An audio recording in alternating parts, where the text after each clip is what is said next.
There's a war being waged inside each of us. Quiet, invisible, constant. It's the war between what's easy and what's meaningful. Between the impulse of the moment and the calling of our soul. Between fleeting pleasure and enduring purpose. In this war, instant gratification is the most seductive enemy we face. Alcohol, pornography, drugs, smoking, scrolling endlessly on screens.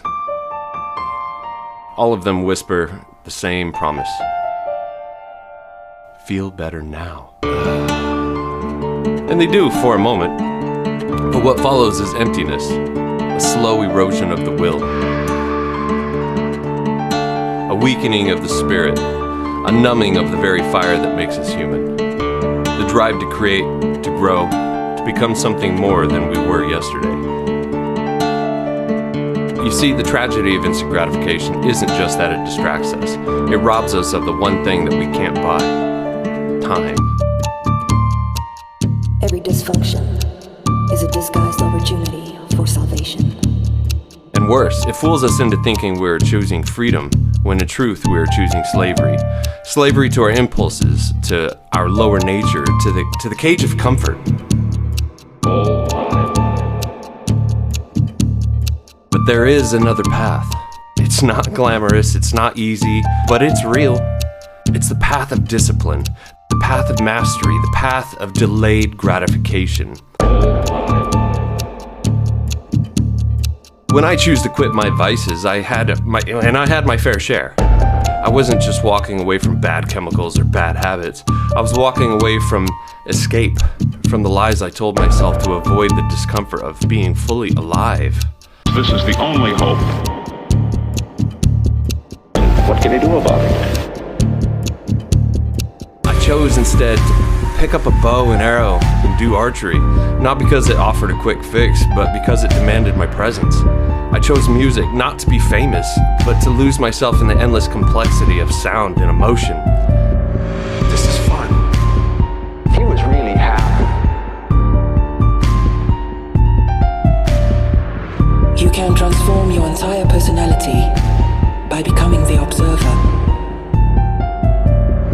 I chose the gym not to sculpt an image, but to test the limits of my endurance, my will, my character. None of these gave me the high of instant gratification, but each of them gave me something far more valuable: a mirror.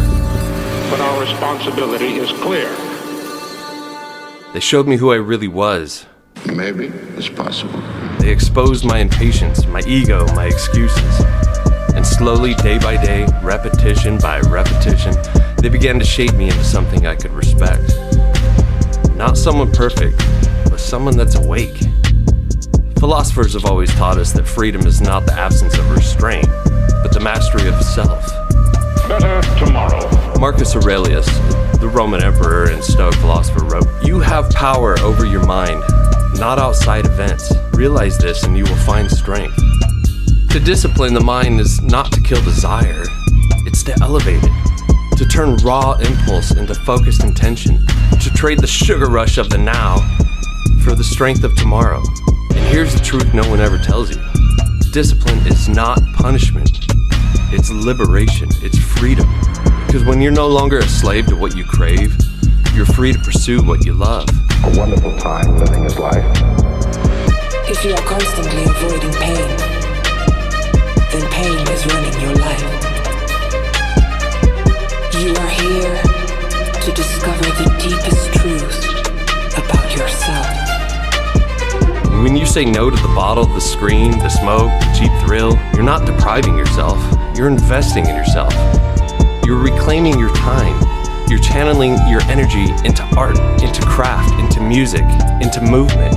You're choosing to build rather than to consume. To create rather than escape. And eventually something beautiful happens. To the man and his plans. What once felt like a sacrifice begins to feel like power. What once feels like a struggle becomes joy. And you no longer have to be disciplined. You want to be disciplined. Because you've tasted the dignity that comes from self-mastery, and you never want to go back. I'm not standing here to say the journey is easy. I'm standing here to say it's worth it. Freedom. Every morning you rise and resist the pull of what's easy.